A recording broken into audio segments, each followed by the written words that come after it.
so this is Chantel Girardi, and today we're going to be talking about asking for money, yuck, and closing the sale, which can be often a hard, difficult task to do. And as I was mentioning earlier, it certainly is a skill, and it is a skill that you can learn and you can acquire. And like everything, it takes a bit of testing and trialing. So you've got to do it and see if it works, so that you know whether or not you need to tweak it or not tweak it. But it's an ongoing skill set that most certainly you do need to concentrate on working. I've done 1,000 different courses, and a lot of them go and they make sales scripts for you. Sometimes I don't like them. They make me feel a little bit inauthentic when I'm talking to someone. So now what I do is a little bit more organic, in that when I talk to people, I rather use the skills and the training that I've had and the understanding of the why you do what you do, to then be able to go through that process and talk to people and to make those sales. Jody recently spoke about how she had, she just got two coaching clients, her first 2 coaching clients. And I said to her, go and write it down, like every step of the way, like what you said, what you did, what were the objections, because this is the review process. You've got to review what works so that you can replicate it. And then here's the bad news. It's kind of like children, when a toddler throws a tantrum and you just learn how to deal with that tantrum. And then you deal with that, and now they come up with a new thing like bedwetting or something else.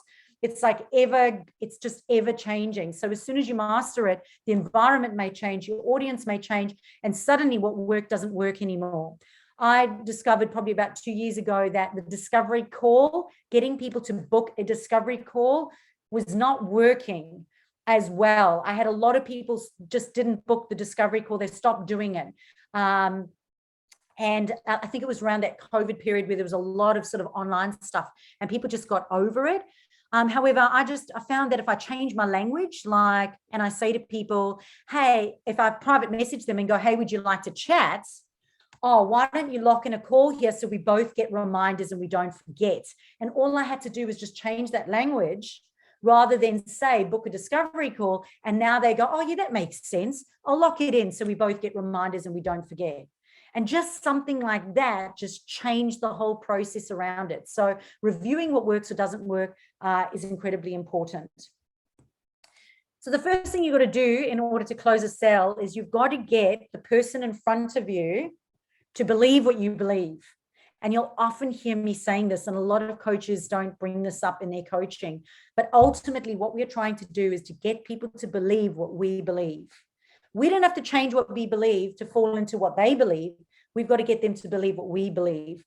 And at the end of the day, your offer is just another offer. Guaranteed, what you're offering, someone else is offering somewhere. All right. There are billions and billions of people in the world, so they can go elsewhere and they can choose someone else. So you've got to get them to believe in you and your offer. And that offer has to be desirable and it has to be impactful for them.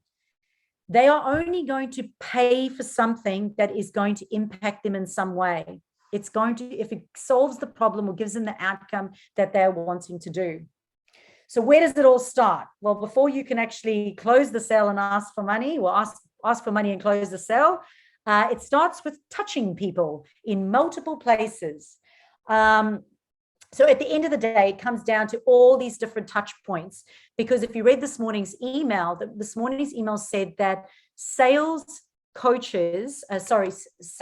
teams will tell you that they often get 4 no's before they get a yes. Think about that. And how soon are we to, when we get a no, just go find another lead? We just go looking for a new hot lead rather than nurture and have a sales process in place. And I will touch slightly on that today. But as I said, there are other recordings that go a little bit more into detail with regards to the actual sales process. So let's talk about those touch points. Well, firstly, it's on social media. It's where your audience obviously is hanging out. And it's in your email marketing. So it's important for you to build your list and make sure that you're getting the right people in your email list, because it has to be the right audience and the right offer communicated in the right way. Else you're going to get a no. Even if you go and ask for the sale and you've been incredibly great at the sales process, if they haven't been warmed up, If they hadn't had all this foreplay, they're not going to have this massive happy ending. It's going to be a lot hard work in the end. So Jonathan's the only one who finds me funny today. Thank you, Jonathan. Normally Jody's the one rolling around the floor. So social media, email marketing, the copy on your website. How many times people go to your website and there's inconsistencies between what is on the website to what you're saying on social media to what you're then saying in your email marketing. Your content on Google. And when I talk about Google, I talk about Google My Business, but also, you know, other blogs that you've done, podcasts that you've been on. These are all things that when people Google you, they're going to find you, and it's going to help give you the credibility that you need. Sorry, I always do that for Jody's daughter. Sorry to put you through that shame. So running webinars, again, is a fantastic way to do that. You know, as I spoke about it last week, the webinar that I ran recently, all the people, the 3 people who bought had actually all bought group programs from me, and now they signed up for a one-on-one program. So they bought a group program, they got value, they then came in, saw a webinar, and then signed up for one-on-ones. So you can see the multiple touch points in order to be able to continue to get the sale. So for me to ask for the sale at the end of the webinar, I was a lot closer to getting a yes, because I'd already given them value and they'd had all these touch points. And then, of course, running events as well. So again, it's all about you putting yourself in front of the right audience with the right offer. And that right offer has got to be effectively communicated. Effectively communicated. Every time I write something, I go, if I was a stranger and I read this, does it make sense? Does it clearly say who I am and what I do? And often it'll be like, no, it makes no sense at all. You could honestly be a pole dancer or veterinarian. It makes no sense. It has to be customer centric, meaning that the customer is forefront of mind. It is their language. It is their pain points. It is their outcomes. And the customer journey has got to be logical to them, not to you. And it's got to be simple. If you're making them jump through too many hoops, you're going to get more no's. We then got to develop those relationships. Okay, so we've touched them all over the place. Now we've got to develop those relationships. We then have to create authentic lead generation funnels. Nurture those relationships, record those leads. How many of you write down your leads or inquiries every week? Because a salesperson would have a whiteboard, they would write down people that they've spoken to who've expressed interest, and they would record their following up process with those people. It is incredibly important to do that. Record those leads. And of course, my favorite F words, follow up, follow through, build your know, like, and trust through sharing your stories, testimonials, social proof, and consistently connecting. I speak about the lady that took 3 weeks for me to message her. 3 weeks for me to message her and not go, hey, you haven't bought this yet. It was, hey, how are you doing? Do you have any more questions about what we discussed? You mentioned you were struggling with this. I'm wondering how that's going. So it's showing a genuine interest in that person, not just here is the link, purchase now. Too many people are looking for new leads rather than looking after the leads that they actually have. So generating leads and making sales starts with a strategy firstly, then your content creation on how you're going to touch them, then about the qualification process of getting those leads or those inquiries. And there does need to be a qualification process. The example I love to share is about my accountant. He came to me and he said he'd employed a Facebook ads team, and they decided that they were going to run ads, and he was blown away by the result because he got something like, I don't know what it was, something like 5,000 inquiries. And he was like, whoa, this is the best thing ever. It cost me like, $500, can't remember exactly, $500. I got 5,000 leads.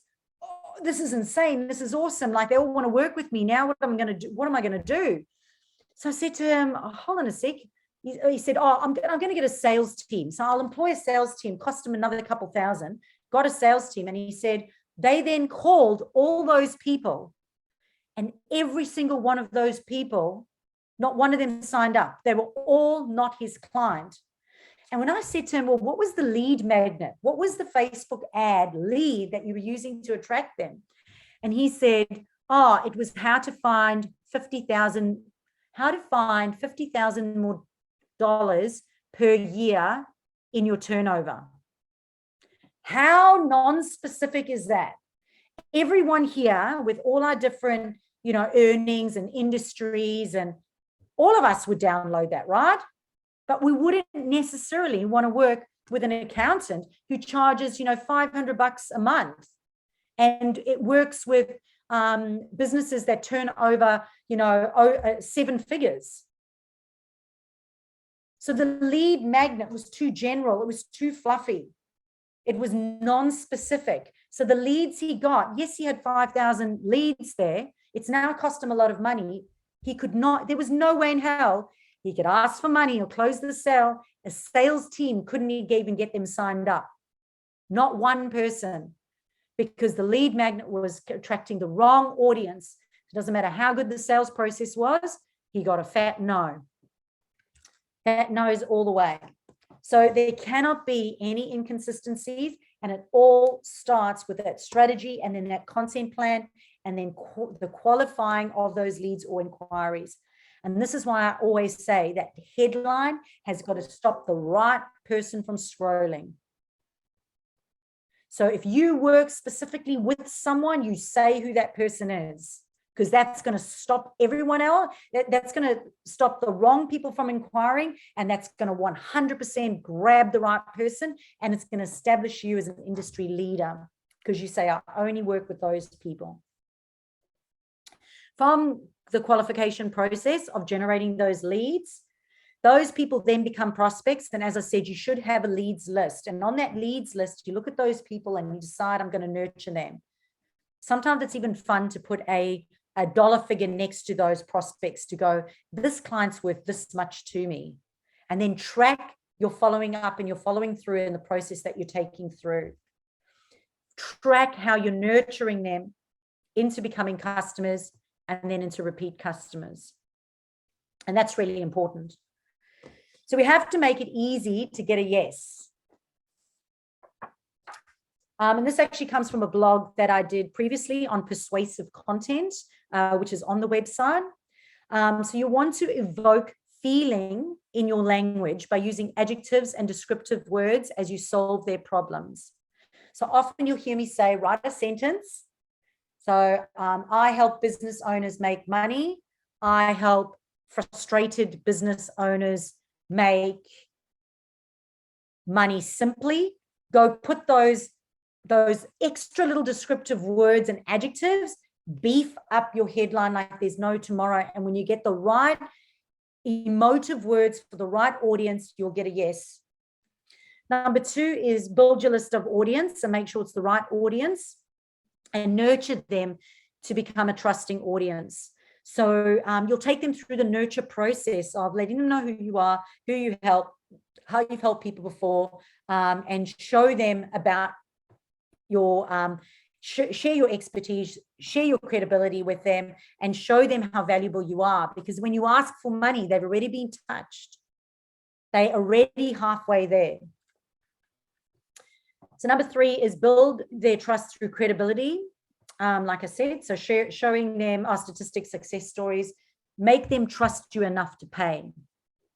And number 4 is ask questions, because questions evoke thought. So even subliminally, if you just ask them questions, it gets them to think about, gets the audience thinking. So when you ask questions like, what motivates you to be successful in business, it gets them thinking, it gets them emotionally connected to it. So when they're emotionally connected to it, it's a little bit harder to break up with you now because they're emotionally connected and they've shared some of their stuff with you. So another example, how would your life change if you got out of bed every single day and you were pain-free and happy and had a little jump in your step? This creates desire because people are now thinking about it. Well, how would I feel if I jumped out of bed and, and I was pain-free? How would I feel? And it gets people emotionally connected. So number 5 is the left brain people. We can't forget about those left brain people. The left and right brain theory proves that it's important to satisfy not just the creative right side, but the analytical or logical left brained people by sharing statistics and quotes from other people. Number 6 is future pacing. So the example would be, imagine if you felt like this. How would it feel for you if you didn't have that mum guilt? Like, how would it feel for you? And pause and give them that time to think about it so that they're already emotionally connected to the outcome of having overcome that. So get the audience to feel the impact or the possible impact of how it would be if they worked for you and if you solved their problems. Number 7 is include resistance reducers. So by mentioning some of the objectives already inside your conversations, and you'll often hear me talk about, mention objectives or frequently asked questions in your content, include them. People already know that. So if they go there and they read the frequently asked questions, when they're now having a conversation with you and it comes to asking about money or closing that sale, they already know some of the answers.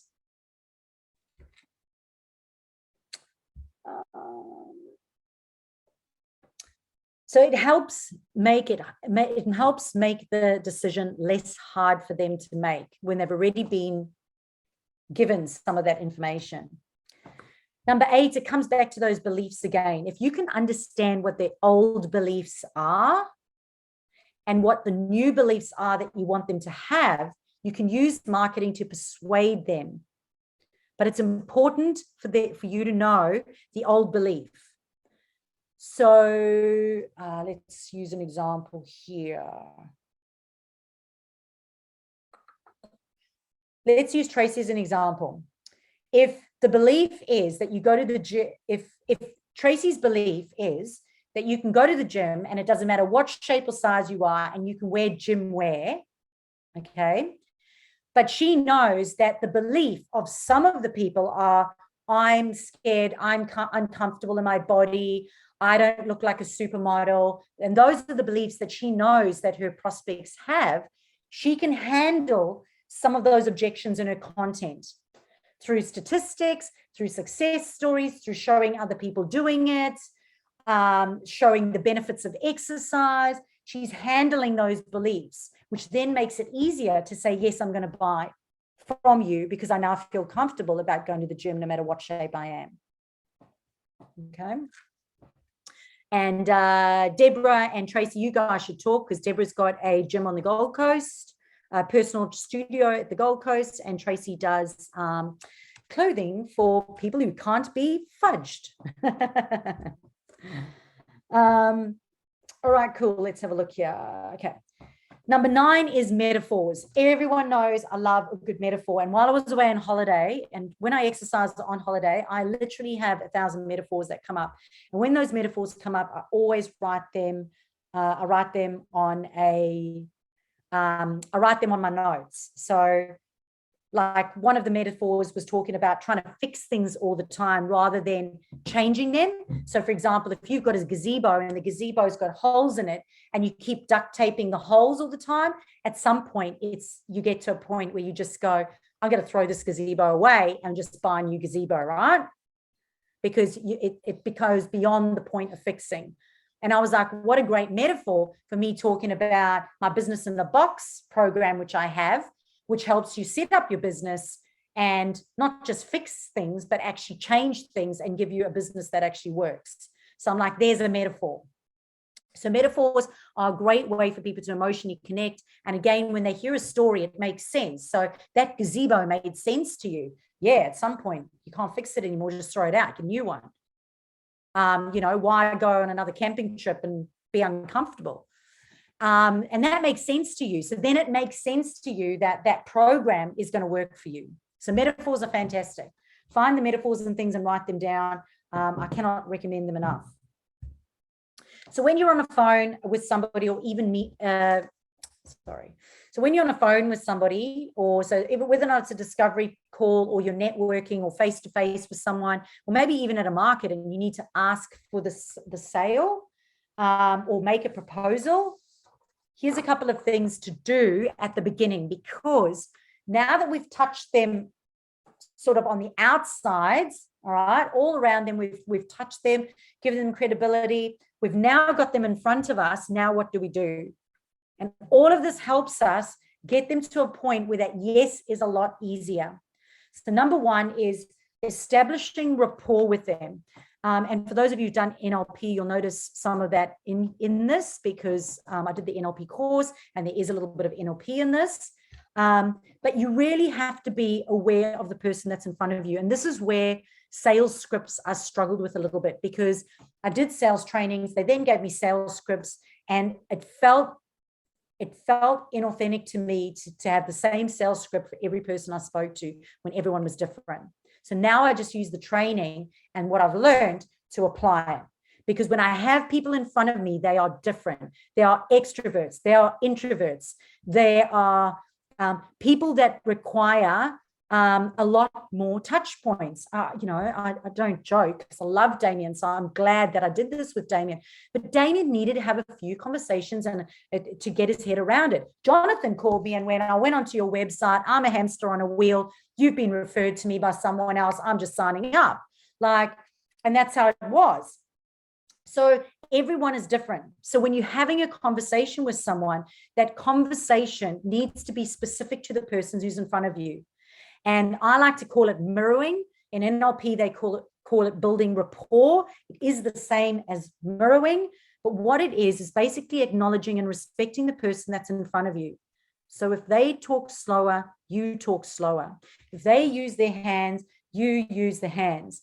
What happens is there's familiarity between us because we're the same. I spoke to a coach this morning. He is a coach for people in the trades industry. And I was talking to him about one of the presenters that they have in their program. And he said, the presenter's talking to tradies and he's making the tradies fall asleep. Because he's talking like this about his stuff and he knows what he's talking about, but it is boring, boring, boring.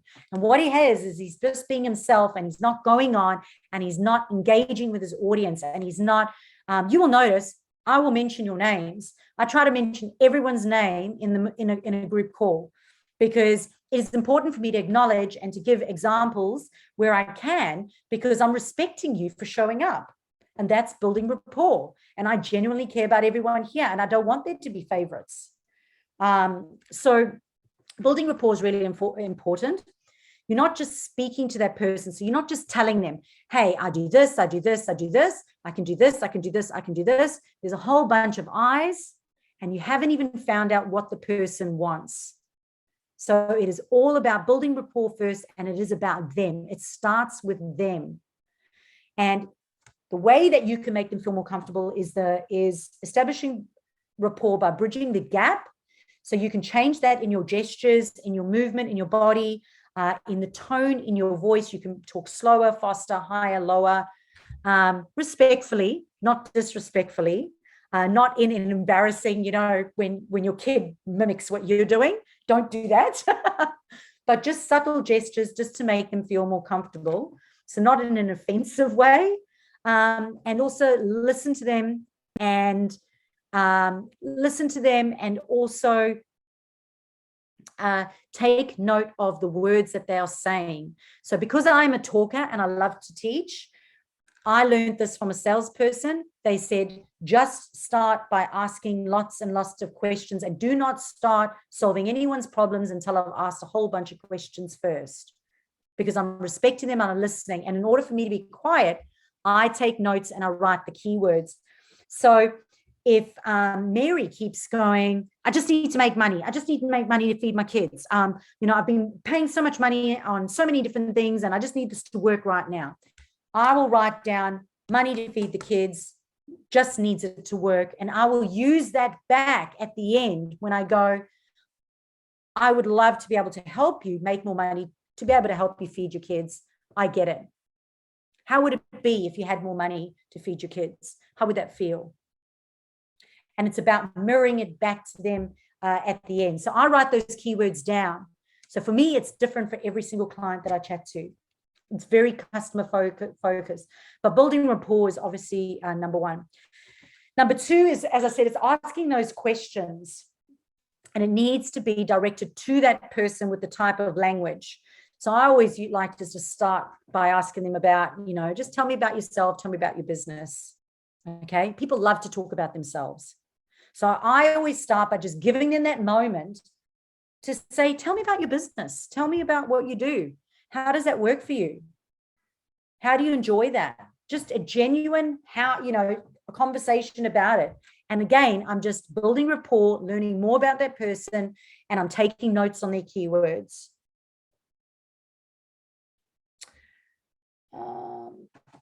And they always say, ask questions and then ask another question about that question. So dive deeper into that. So number three, then, establish a need. Establish a need to establish value. Okay. So you have to propose a solution to the client's problems. So you've got to know what their problems are. You might know what their problems are, right?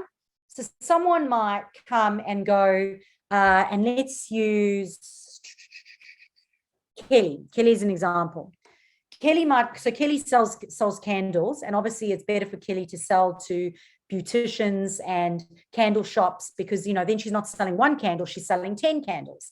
So she goes to the shop and she's asking them about what their problems are. Their problems are actually time. Beauticians run out of time. So when they've worked, 7-8 hours a day, they can't make any more money because they've run out of time. So that's the problem that they have. They want to make money that's not based on time. People are sitting there looking and smelling the candles. They can purchase a candle when they come to have their nails done. So Kelly's not going to go in there and go, hey, I sell candles. Would you like to buy 10 candles so that you can sell them to your clients? She's going to go in there and she's going to say, oh, so you're really busy. So you're working, 6-7 hour days. That must be exhausting. That's awesome that you've got a busy business. That's great. So, what are your goals? Oh, well, I still want to make more money. Okay, cool. That's awesome. Well, I've got these amazing candles. What's your favorite, and get their sensory acuity up. So get them to actually start to feel how that would be. So, what's your favorite fragrance? Have you ever had a candle before? They smell amazing. Do you like candles? What's your favorite scent? That's awesome. Well, how would it be if you were able to make an extra $500 in a month by just having your candles sitting there and just making your salon smell beautiful? And people just look at them and buy them. And, that's no more time. There's no more time. It's just money. They go, yeah, that's awesome. So they're emotionally connected to it through sensory acuity, but they've also gone, well, yes, time and money is always an objection. And she's handled that objection. And then she's used sensory acuity to get them to, how does that smell? What is your favorite scent? So she's already smelling it. Literally, she's like, oh, well, can I send you some scents? I'd love you to smell this one. This is our favorite at the moment. This one does really well. It doesn't smell like ass.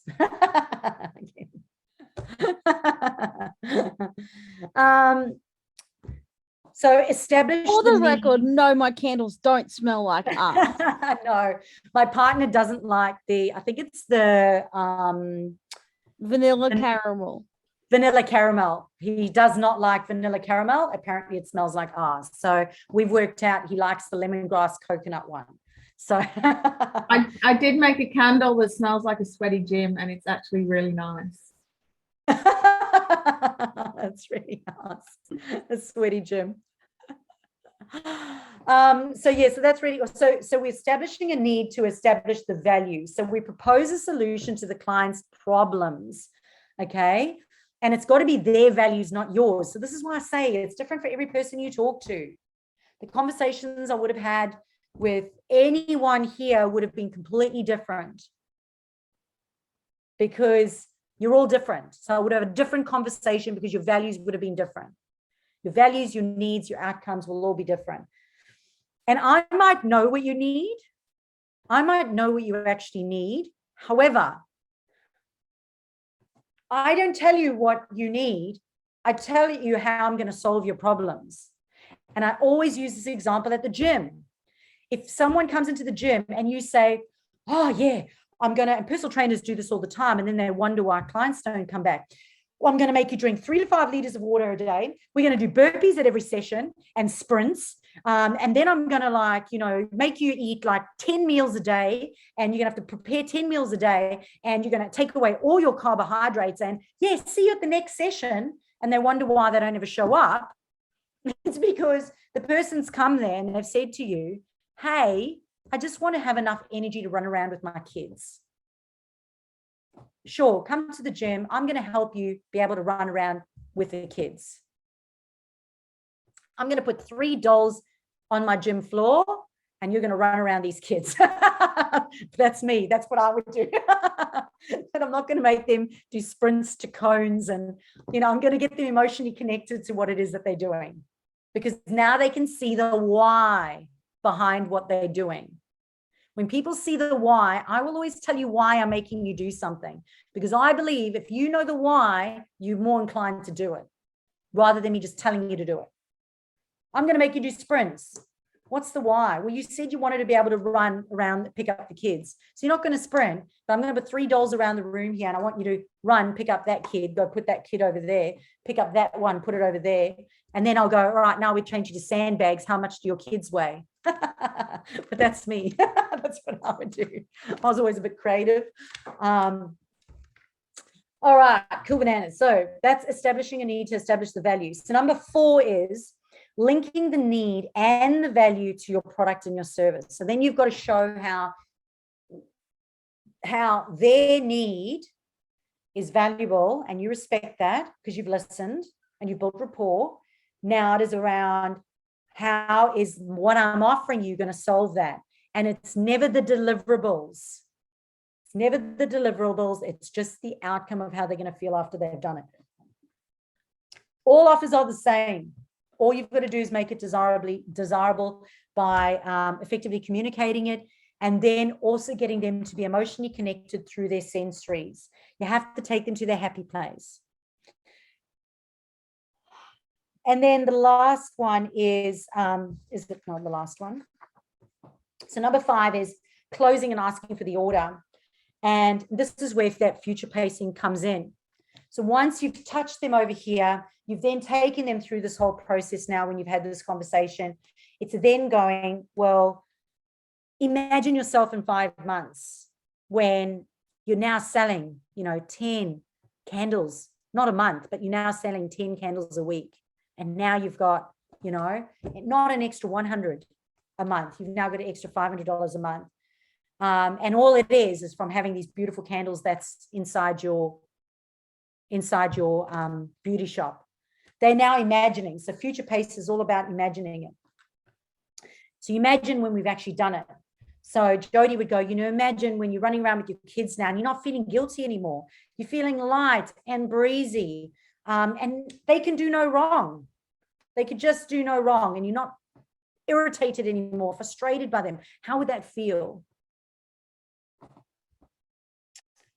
So with future pacing, it's important to get that emotional connection at the end. And then it's really important, obviously, that you handle the objections. So the most common objections, it is super important that you go and write these down.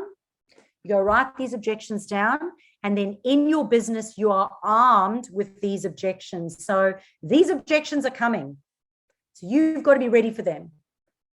So having rehearsed them and already know what they are is going to arm you, and it's going to give you confidence in the sales process. So the most common objectives, I don't have time. So we handled that objection for Kelly. You're right. Agree with them. Oh, look, I just don't have time. I don't have time to sell candles. You're right. You don't have time because you just said that you're working. You've got no more time to take on clients, but this is not going to take any more time because they're just going to sit there and people are just going to pay you and you're going to make money. So be ready to handle that in your business. The second one is I don't have money. So you've got to look at, people will pay anything. People will pay anything for the right thing. So what are you going to say that is going to be more valuable than money?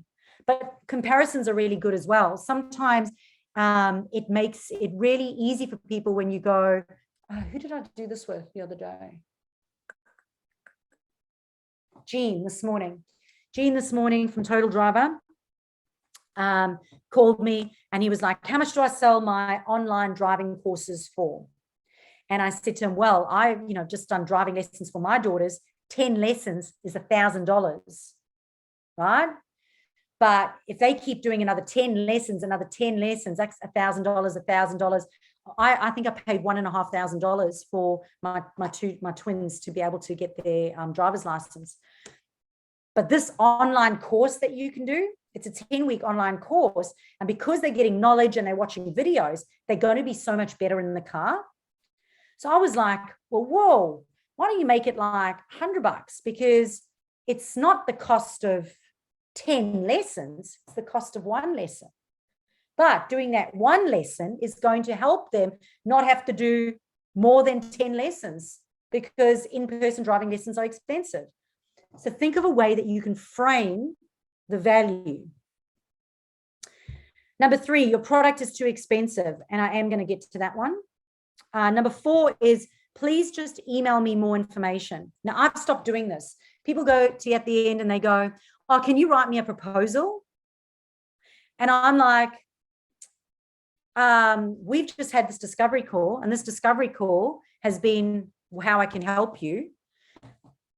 I don't write proposals because I get so many inquiries and I'm under high demand, and so many people want to work with me, and I can only work with a certain amount of people per month.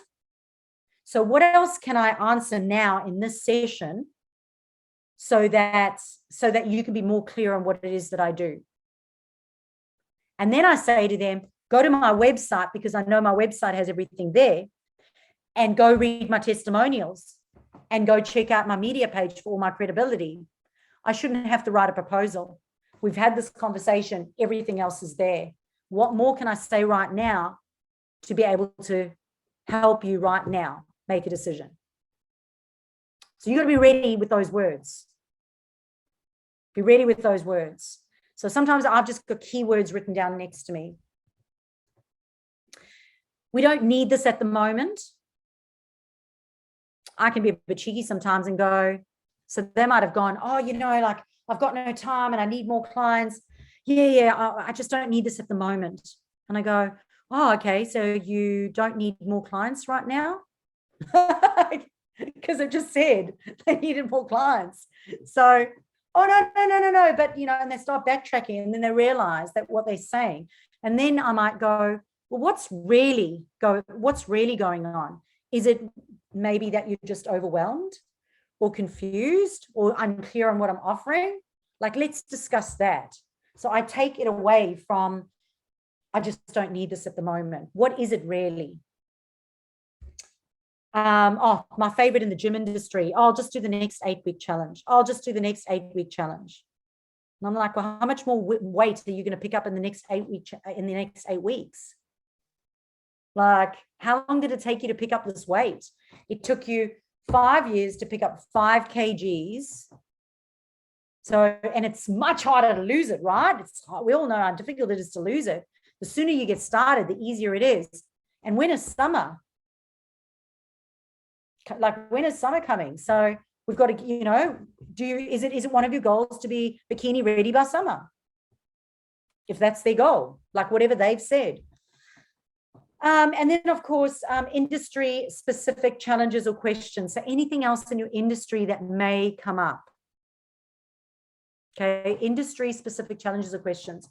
So how to handle objections to pricing. And this has come from blog.close.com. And these are just 5 of the points that they say. So I'm giving them the credit because it's not mine. Agree with them when they have an objection. Don't disagree with them. Go, I understand. You know what? I actually had 2 other customers like you recently who are unsure about the price at first. But what they found was, after working with me, they were able to triple this or get that. So acknowledge what they're saying, say, I understand, and say, this is what I found. Number 2 is, oh, really? If you don't mind me asking, how are you coming to the conclusion that this product is too expensive? Too expensive based on what? How have you come to that conclusion? Number 3, is the price point a cash flow issue or a budget issue? Because potentially you could offer them a payment plan. Number 4, let's explore some creative strategies for fitting this into your budget. This is something you truly want. And if you want these results or whatever you've said, I'd mirror what they said. Let's come up with creative strategies. How can we make this work? And number 5, okay, I understand. Is there a part of what I've offered you that you don't need? And they find it really difficult because they go, oh, I need all of it. Cool. So they've said they need it all. So here's an important quote that came out. Most people fail at selling because they simply don't ask for the sale. I know Damien's been working on it with his webinar, and I said to him, you do not hesitate when asking for the sale. If you hesitate when asking for a sale, they get it. They feel it, and it feels like you don't trust yourself. So one of the techniques that I use is before a sales call or before I speak to someone, I go read my testimonials of what I've done for other people, and I read what other people have said about me, and it makes me feel confident in that I can deliver that. So when I go and I follow the process that we've been through today, I'm now confident, and I go, I do not pause, I do not hesitate. And you could say something like, hey, would you agree we're a good fit for each other? I've shown you how we're going to solve your problem. Are you ready to buy? And it's really difficult for somebody to say no. They might go no, or they might go no, look, I need more information. Of course, you're going to ask, you're going to answer that. But be ready with those objections because you've already planned those objections. And if it is a no, immediately go through, what's the process we need to go through in order to get you ready to buy? That's a really important sentence because that kind of handles everything. So if you want me to send you an email, if you're not quite ready, if you're concerned about the price, the simple sentence is, what's the process we need to go through right now in order to get you ready to buy today? This shows your prospect that you do not fear rejection. It exudes confidence, and it illustrates that you have a willingness to work with them, especially if you be mirroring back what they have said to you.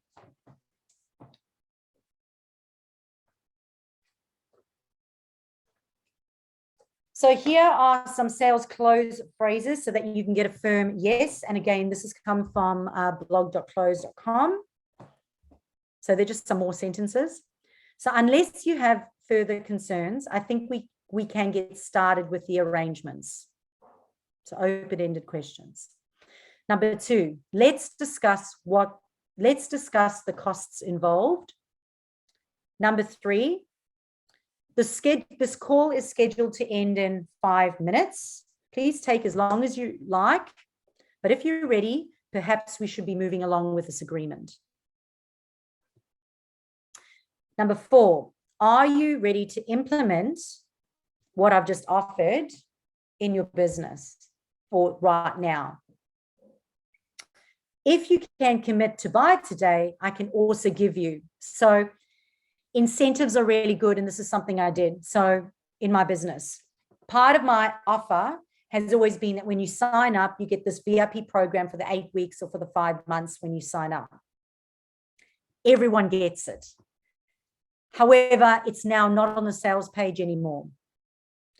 When I do a sales call, I say, if you sign up within the next 24 hours, I will give you the weekly VIP mastermind. I will give you all the online course resources. And everyone goes, that's amazing. And they'll sign up in the next 24 hours. And I give that anyway. Now I say, if you sign up in the next 24 hours, you can have that. So having an incentive. Next one is, it seems like this solution would work for you, but I understand you need a bit more time. Let's schedule a meeting for next week when you've had some more time to think about this. So if they want more time, you schedule an appointment for the next time, right then and there. It's fine that you can't commit today. And unfortunately, this particular offer is only available until tomorrow. So I would need a signed contract by this date to maintain this price. So this is something else that we've done. Our quotes are now only valid for 7 days.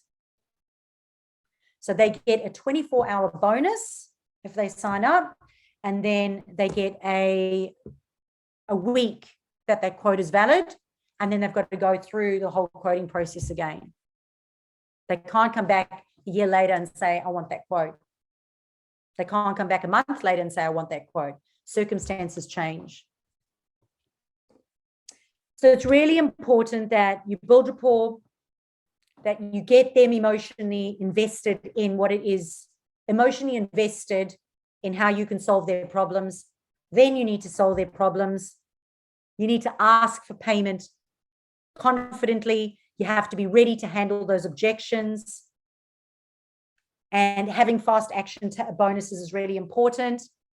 And then you've got to follow up and follow through, because sometimes it's going to take 4 no's before you get a yes. So do you have a sales process or leads list? I love having a leads list where I write down all the people that I'm working on. And I'll follow up, and follow through. All right. Does anyone have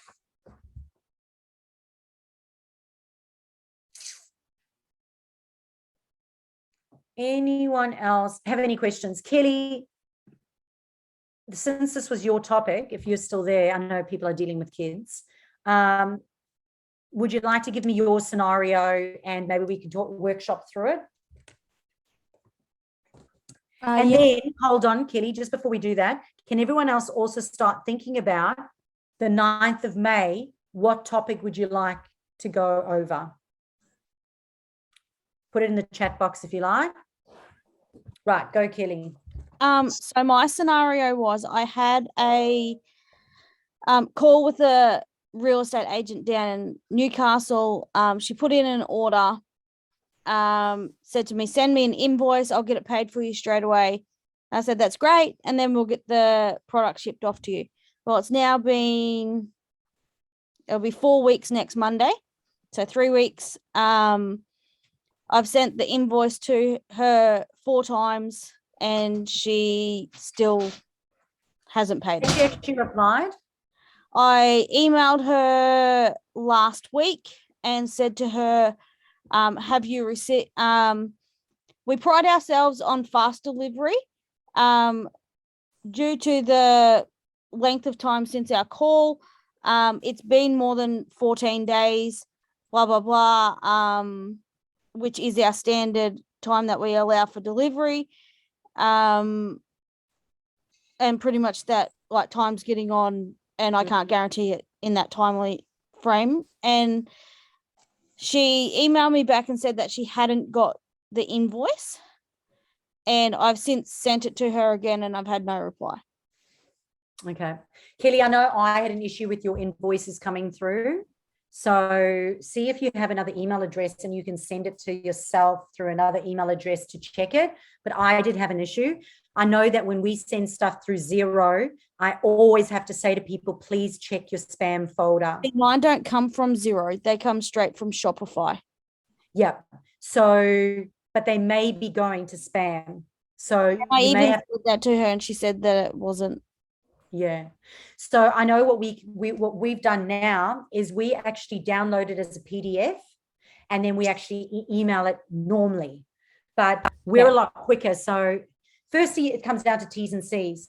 When she purchased, firstly, what are your T's and C's about when is payment due? Was that communicated? Sorry. Yeah. So pretty much it's payment up front. And then the goods are shipped once the payment is received. And yeah, Have you shipped the goods? no, I have not, because I haven't received payment. Yeah. So you know what I would do is I would actually email her and go, have you changed your mind? Yeah. I said We- that to her in the email last week. I said, if you have changed your mind, that's okay. I just need to know so that I can Yeah. adjust my inventory so that I know what stock Perfect. I have and what stock is sitting waiting to go to someone else. Yeah. Perfect. Is there a way just to automate that process so that you can just send them to the shop? They can add the stuff to the cart. Well, they can that's what I pay. told them to do. And Yeah. you know what some business owners are So like. you know what I always I say? do everything for them. I know. And there's a sign right there, right? There's a sign right there. So as soon as we go off our programs, every single time I've gone off my automation and my process or my system, and I go, oh yeah, I'll help you. There's always been an issue. Like it's taken 10 Because times. I send everyone, besides you, of course, because you just emailed me. Yeah, I just go to my shop and Yeah. check out from there. And if I need to give them a discount or whatever, then I can give them a discount code. Discount code. Yeah, 100%. So I think, look, as long as your T's and C's are all on the website and your payment terms are all there. If anyone's got any suggestions, guys, please put in the chat box or stay on and let me know. But we do need a suggestion for the 9th of May. I think you've done everything right, Kelly. You've done everything right. It's as frustrating as anything. I have people tell me they're going to sign up all the time and they're just time wasters. And unfortunately, there's just time wasters. I would go, this is my final email. I don't want to bother you. Here is my final email. If you changed your mind, that's okay. But if you wish to order, here's a link to the website. Go and order and pay. And as soon as I see it come through, I will prioritize that delivery for you. And I would send it like that. Okay. Like one final email. Mm-hmm. And that has elevated you as well. So just go back to the recording and listen to what I said. Okay. Alison, yes, look, Google My Business is changing, but it's kind of like when they tell you Facebook and Instagram is changing, we don't know what. They've mentioned 2 little things, but there won't be a Google My Business anymore. It looks like it's just going to be a Google Shop or so I can't do a training on it because it's not here and I don't know. So yes, we can do it if in the next 3 weeks they decide what they're doing. But I would say I'm going to need to figure that one out as well. So we might put that one on pause. Daryl has suggested May 9th. How about engaging content for video? Oh, engaging content for video. All right, some hacks around that. Thank you, Daryl. Daryl, you've been very quiet. I'm not used to not hearing your voice today. It's worrying me. No, I'm all good. I've got a lot going on with the US at the moment, so I'm trying to concentrate on that. But yeah, it's good, but it's cogs are turning around in my head a little bit more than normal, I guess. So, but in a good way. Yeah, 100%. That's awesome. That's good to know. Yeah, that's great. And Jonathan, I haven't heard your voice today either. So last chance. What are you going to say to me? Hello. Well, Jonathan actually had a really good response from, we haven't shared this last week. I can't remember when I spoke to you now. I've spoken to Jonathan so much. Jonathan had a really good response for putting his webinar event on Facebook and LinkedIn. Yeah, so the program itself, I think I'm up to about 140 now, and the webinars up to about 30. I've put them just on LinkedIn. Excellent. So 30 registrations to your webinar. That's really, really, really exciting. And don't forget to share it to the VIP group as well, guys. If you've got promotions, you've got offers, please share them in the VIP group because that community will support you. So that was just 30 interested. I haven't got the registrations yet. Oh, expressions of interest. Yeah, that's awesome. So yeah, it would be good to nurture those people then and send them a special invite. Were you able to get their mobile numbers as well? I can't remember if we did that. I think I updated the form. I have to double check, but I know we did talk about that. Yeah. Yeah. There were some issues around the back end that I use, and I've still got to figure it out. But if I haven't done it, I'm working on it. Cool. No worries. All good to know. All right, guys. Well, I'll see you in your one-on-one appointments, and have an amazing week. And we will talk about engaging video content on the 9th of May.